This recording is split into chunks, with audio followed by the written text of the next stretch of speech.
বার্ষিক 4.5% হারে 450 টাকার কত বছরের সুদ 81 টাকা। পার্সেন্টটাকে আবার বার করতে হবে। তাহলে এই যে 81 টাকা, এটা হচ্ছে সুদের পরিমাণ। ইনভেস্টমেন্ট কত, আসল কত, বা প্রিন্সিপাল অ্যামাউন্টটা কত? আসল টাকাটা হচ্ছে 450 টাকা। 450 টাকা ইনভেস্ট করছি, সেখান থেকে 81 টাকা পাচ্ছি, মানে পাচ্ছি কত পার্সেন্ট সুদ পাচ্ছি, সেটা আমরা কিন্তু 100 দিয়ে গুণ করলেই পেয়ে যাব। ওকে, মানে 450 টাকার 81 কত পার্সেন্ট সেটা বার করছি।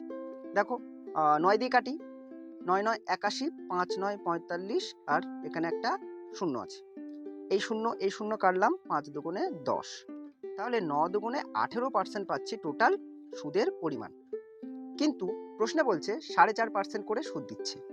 4.5% করে যদি সুদ দেয়, 4 দিয়ে গুণ করলেই, 4.5কে 4 দিয়ে গুণ করলেই তারপরে 18 হয়। কারণ কি, 4.5-এর ডাবল কত? 9, 9-এর ডাবল কত? 18। এরকমভাবে ভাবতে পারি।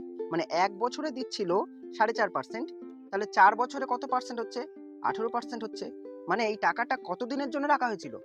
4 বছরের জন্য। ওকে, সেটাই জিজ্ঞাসা করেছে, এখানে পার্সেন্ট বার করতে বলেনি। তাহলে এখানে সময়টা হচ্ছে 4 বছর। বা এরকম যদি না করতে পারো, কি করবে?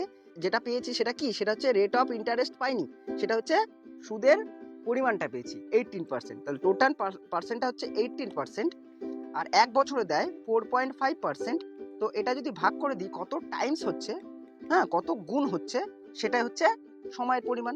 বা এত কিছু না করে PRT/100-এ বসিয়ে দিতে পারো, সেখানেও দেখবে তাড়াতাড়ি পেয়ে যাবে। বোঝা গেছে?